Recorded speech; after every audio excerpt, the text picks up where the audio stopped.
تكلم عن انتقالك للهلال. اوكي. الخطوة هذه كيف صارت؟ وايش اللي كان يدور في بالك يعني ساعتها؟ صراحة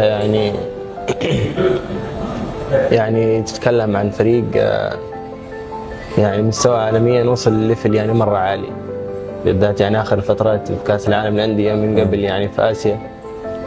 ف يعني أول ما حسيت إنه مثلا الهلال مثلا قدم لي مثلا العرض هذا، أنا في البداية أنا ما صدقت، يعني حسيت إن هذا شيء مستحيل. طبعا استخرت ربي، الحمد لله. تكلمت مع أهلي فهم قالوا لي أنت إيش تبغى؟ يعني إيش تبغى تختار؟ قلت لهم أنا بستخير الله وأشوف إن شاء الله. يعني استخرت ربي الحمد لله وتوفقت في اختيار الهلال.